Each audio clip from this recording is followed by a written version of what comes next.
Breinbauer.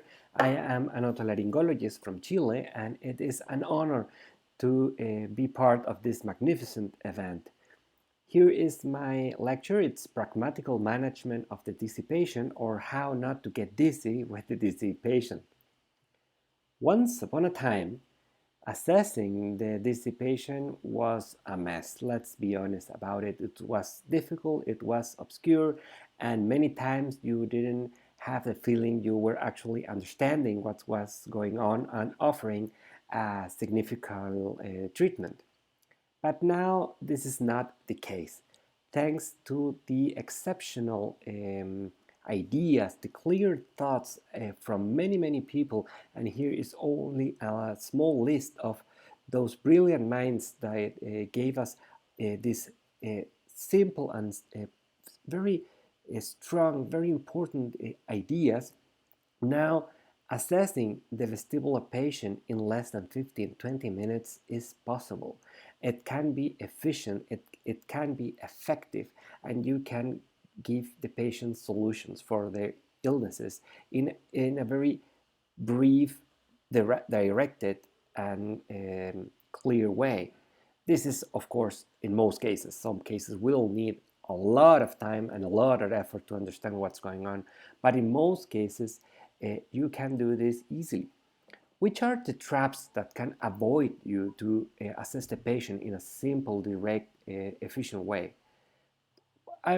First of all, we have to acknowledge that these patients have a high impact on quality of life, and there is a large overlap of mental health issues and disorders in these patients, and that makes that the patient has a lot to say in the medical interview, in the consultation, and you can get very quickly trapped in this amount of information of the patient wanting to tell you how bad a time he is having with this disorder. Another trap, and this is in the same direction, you can get out of focus. You can focus too much on quality of life and mental health issues, and you can also put too much attention on the quality of symptoms. Do you have a spinning sensation? Describe me, how is that you feel? I don't understand. Do you feel dizzy or not? What is this? That actually doesn't help too much to understanding what's the diagnosis of the patient. You have to focus on timings and triggers, and we will discuss about this. Another common trap is to get overwhelmed by apparently complex cases, and the trap is that the real complex cases are very few, but the apparently complex cases are common, and there's a very good trick there. How to avoid these traps? First of all, acknowledge and validate the impact of quality of life and mental health issues in these patients, but don't get stuck with that. Be comforting, be embracing of your patient, make their life easier, show that you understand them, but don't get stuck on there before you having your diagnosis. Go for your diagnosis no matter what.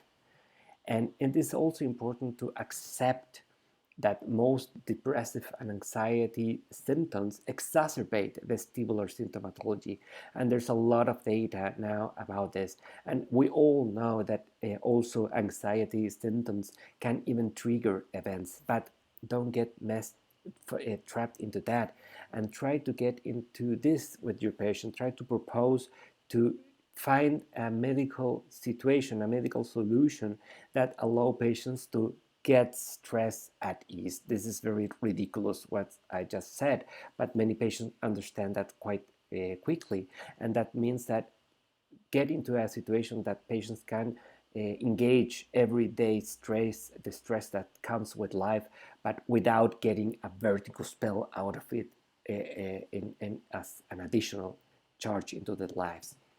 Control the medical interview. This is the paramount thing about the whole thing. Don't get lost and chase those timings. That's the most important thing. When did the vertigo started? When did it ended? It's still going on. Do you have vertigo spells? How long are they? That is timing of the disease. and chase those triggers. In very few cases, there are very specific triggers that make the symptoms appear. And the trick for the complex cases is that many complex cases are actually only a combination of simple vestibular disorders put together in a single patient. And if you can delucidate and separate the different entities in a single patient, everything will be much clearer, much easier, and it's very common that a patient has 2 or 3 vestibular disorders at the same times, and if you check them one by one, everything will get very easy very fast. So what's one of the strongest, the more efficient tools we have now? It's the classification of vestibular disorders by the Bahraini Society, and to put your patient very quickly in one of these 3 categories. It's this: the patient consults with an acute vestibular syndrome, no previous history of vestibular of dizziness, and suddenly something appears and it's still going on or slowly decreasing in intensity. Or you are having a patient with episodes, patients without vertigo or dizziness spells. They start and they finish and they feel mostly good between episodes. Or are you experiencing chronic vertigo, symptoms that are most of the time, most of days? Because in each category, there are only a few diagnoses that explain more than 95% of all patients. And this small list of entities you can master. And if you master this small list of diseases, then you can solve most patients in a very brief amount of time. So let's get category by category. Acute vestibular syndrome. This is not the most common scenario, but it's the more important because it can have serious consequences, particularly if we think of stroke or a posterior fossa central event. And but that is fortunately not the most common scenario. Vestibular neuritis, acute unilateral vestibulopathy, is the most common issue here. Before that, this was not in the main list because this is very infrequent. This is not that common, but patients can present with a complication of a middle ear infection of a chronic otitis media. This is the most common, and that's easily removed from the list by looking into the ear and seeing if you have otorrhea or some middle ear disease going on. And please do that before moving forward because that's very simple. So in most cases, what you will have to differentiate between vestibular neuritis and stroke, and for God's sake, we have now hints to help us with that. And remember that this is far better than any other solution, particularly in the first 48 hours of history. If you have never heard of hints before, please take a moment to go online, check one of the many courses, many masterclass, many online tutorials on how to perform this battery of simple examination tests, bedside examination tests that are composed of the head impulse test, the assessing of nystagmus, the test of skew or cover test, and how to clinically check for hearing, and this with rub fingers near the ear from behind the patient. It's enough for example, in an emergency department if you do not have a hearing test at your disposal very quickly. And these 4 steps of clinical examination are very efficient to discriminate between central and peripheral, between stroke and vestibular neuritis in most patients, in almost all of them. So a quick review of hints with some extra data that I would like to put in there, that in the case of vestibular neuritis, you have a very clear and stereotyped scenario. When you must have all this together, you will have a patient with an abnormal head impulse test. You shift the head quickly to one side and you will have a corrective saccade. And you must find a unidirectional persistent nystagmus. That's like this, the combination of the last two is like, okay, this is the classical vestibular neuritis clinical signs. Of course, when this also, everything happens when you have a diseased, broken vestibular organ in one side. And this lesion on the vestibular organ will not compromise will not compromise visual vertical alignment. So you will have a normal cover test. And typically, a disease of the vestibular organ does not affect the cochlear apparatus, so you will have normal hearing. On the other hand, and you have to have all this together to have a very peripheral hints protocol. On the other hand, with stroke, you can have any of the following, and each one separately, it's enough to highly suspect that your patient is having a stroke. That in the context of an acute vestibular syndrome, with particularly with nystagmus present, you will have a normal head impulse test. That patient has nystagmus, but that nystagmus changes direction depending where you are shifting the gaze of the patient. That the patient has a issue with vertical alignment, that have a positive cover test with vertical corrections. That's very central. Or this is or. Of course, they can have many things together, but any particularly is enough. Or they have a new unilateral hearing loss. This particular scenario can be accompanied with a very peripheral vestibular disease, but new hearing loss increases dramatically the chance that peripheral vestibular loss is due to a peripheral ICA infarction of the anterior inferior cerebral artery. So that's a very quick summary of hints, but some extra data. This is very useful in the first 2 days after the onset of the acute vestibular syndrome, because the nystagmus is almost always there present, and in bedside with your hands and your eyes, it's more than enough. But from day 3 onwards, it can be tricky to find that nystagmus in many patients because vestibular compensation is already appearing. So you can need help to see that. And here is where video nystagmography or some way to remove visual fixation can be very helpful. And video head impulse test can also be very helpful to check for that vestibulopathy, unilateral vestibulopathy in cases with a small degree of vestibular loss.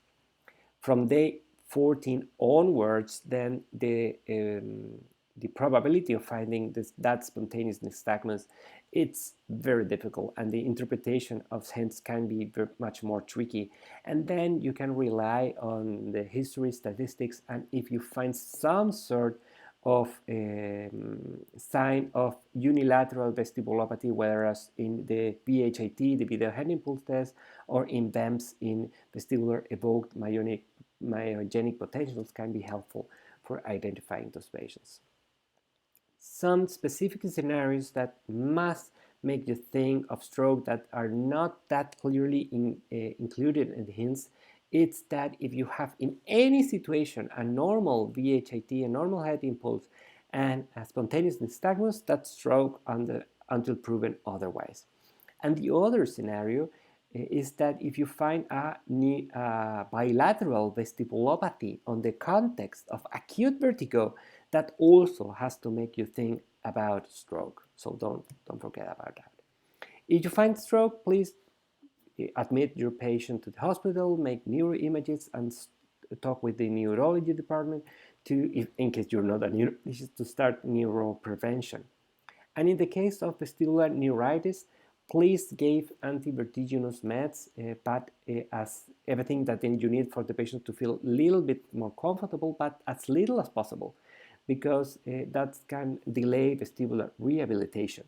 Give steroids in high doses, that is already very proven that it helps, and start as soon as possible vestibular rehabilitation. I send an email with a video with exercises to the patients so they can start from day 0 with their rehabilitation.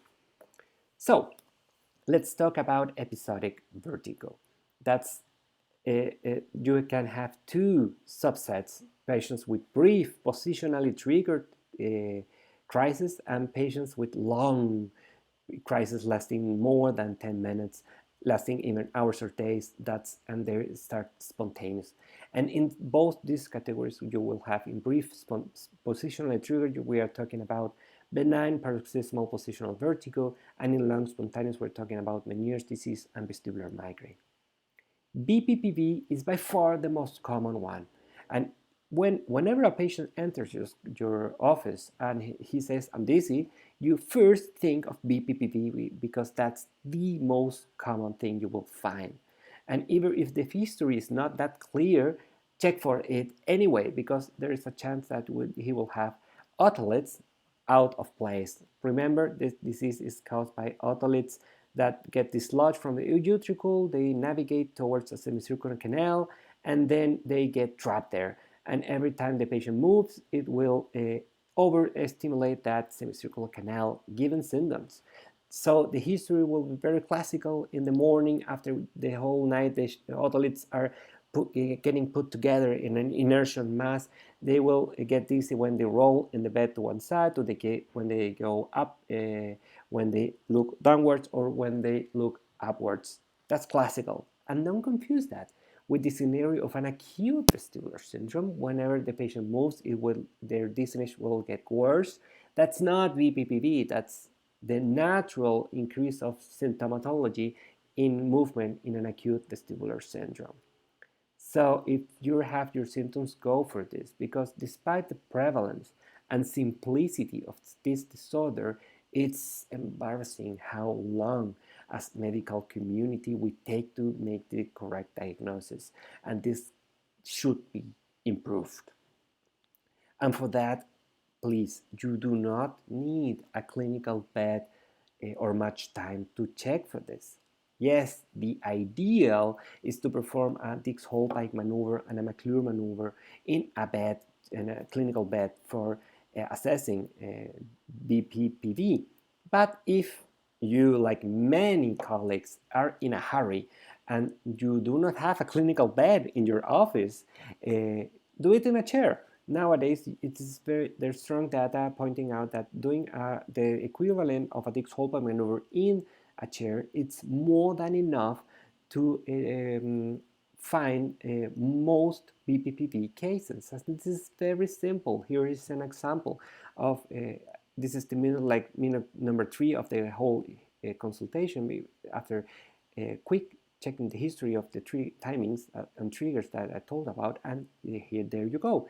In the chair, you have a positionally triggered nystagmus, which is completely compatible with this diagnosis. So you go straight forward to treatment. And treatment is maneuvers. Please do not give medications to these patients because they will not improve with them. And if maneuvers fail, most of the times what you will need is more maneuvers. Repeat maneuvers, try with different maneuvers. If Epley doesn't work, try with Semon. If Semon doesn't work, try with Epley. And there's a plethora of maneuvers you can learn to do this. So let's get to the nightmare category, which is long spontaneous crisis. Patients suffer the most with this category, and also physicians, because it can be very tricky to know whether the ear or the brain is responsible for those vertigo spells, to differentiate between Meniere's and vestibular migraine. Meniere's, it's much more stereotyped, and events longer than 20 minutes, less than 12 hours is the classical event. Every event is relatively similar to one another.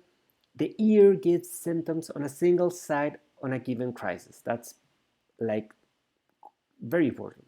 Unilateral hearing loss, unilateral tinnitus. This is what has to make you think about Meniere's disease being the cause here.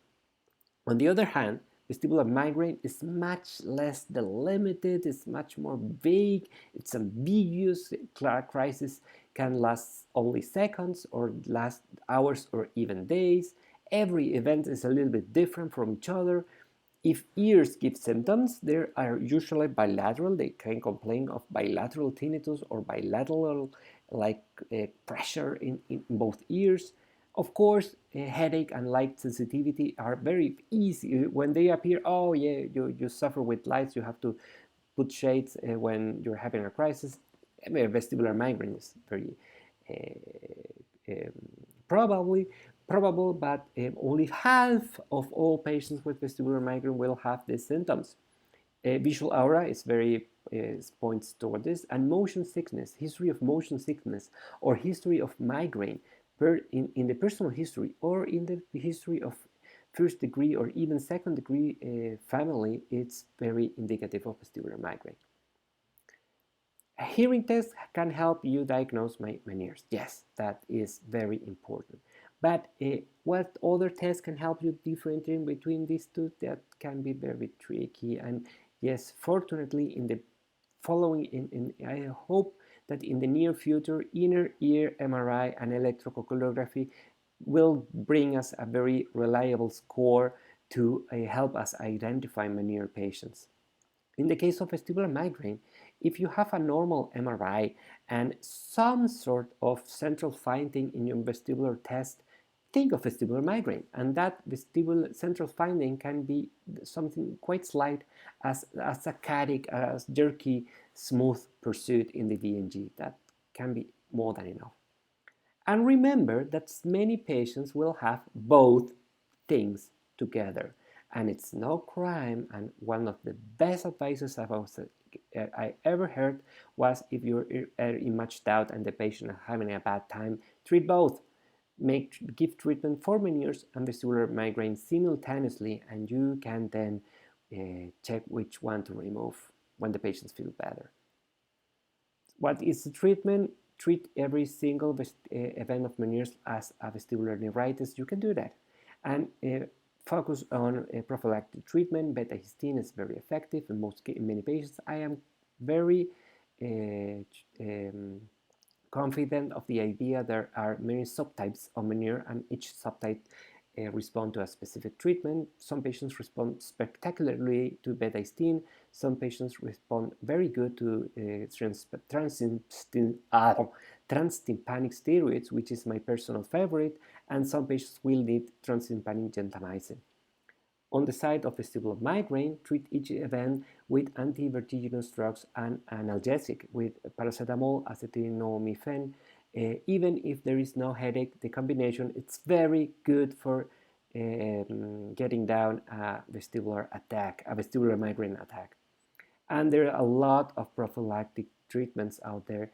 If you're not confident with those because you're an otolaryngologist, get to know at least some of them and start making your trial and error in these patients because you are going to have good experiences.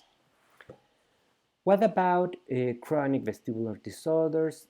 Well, here is still a little bit of a mess, and it's so big a topic that I have a separate lecture of this focusing on persistent perceptual postural dizziness, which you can find on our webpage in lab11.cl. This is a very Spanish-focused webpage, but the lectures for chronic vestibular syndrome is in English.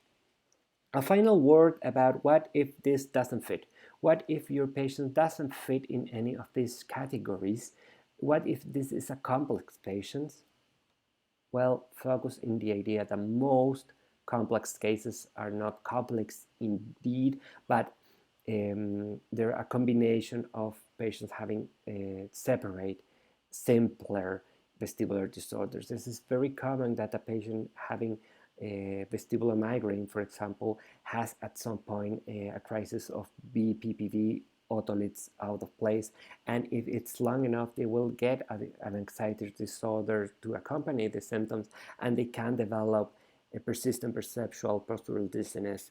And for making everything worse, some of those patients can have Meniere's disease as well, or can have had a crisis of unilateral sudden deafness that can make you think that was Meniere's, but it's actually vestibular migraine. So that's about it. I hope you can make some use of these things I have told you, and thank you very much for your attention.